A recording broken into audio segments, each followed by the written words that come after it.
Hello বন্ধুরা, আশা করি তোমরা সবাই ভালোই আছো। মা তারা এবং বামদেবের কৃপায় সবাই ভালোই থাকবে, এটাই আশা রাখি।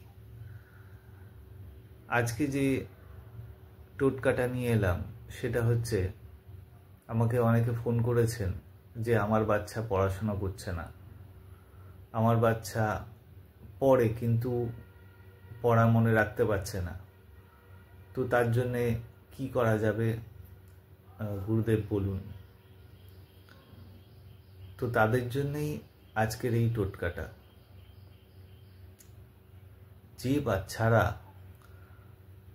পড়াশোনা করছে অথচ মনে রাখতে পারছে না অথবা পড়াশোনাতে মনোযোগ আসছে না, তাদের জন্য আমাদের কি করতে হবে, আজকের পুরো ভিডিওটা প্রথম থেকে দেখুন এবং স্কিপ করে দেখবেন না। স্কিপ করে দেখলে কিন্তু আসল জায়গাটা মিস হয়ে যেতে পারে।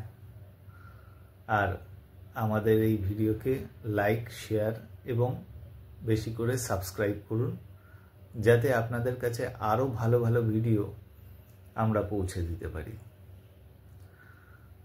তো আসুন জেনে নিই, এই অমনোযোগী অথবা যে বাচ্চারা পড়াশোনা করছে কিন্তু মনে রাখতে পারছে না, তাদের জন্য কি করতে হবে। প্রথমেতে অল্প করে সর্ষের তেল নিতে হবে, খাঁটি সর্ষের তেল। যদি ঘানির থেকে ভাঙিয়ে নিতে পারেন খুব ভালো, না হলে কোনো ব্র্যান্ডেড সর্ষের তেল নেবেন একটা বাটি করে। সেই সর্ষের তেলেতে সন্দক লবণ অল্প পরিমাণে মিশ্রিত করবেন। ধরুন একটা ছোট বাটিতে নিলেন সর্ষের তেল, তার মধ্যে হাফ চামচ সন্দক লবণ দেবেন।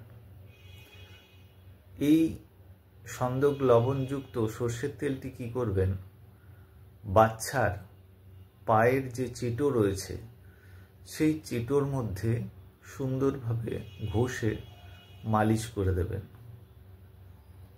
এই প্রক্রিয়াটি দিনে 2 বার করতে হবে। দিনে 2 বার করলে কি হবে, মস্তিষ্কের যেসব কোষগুলো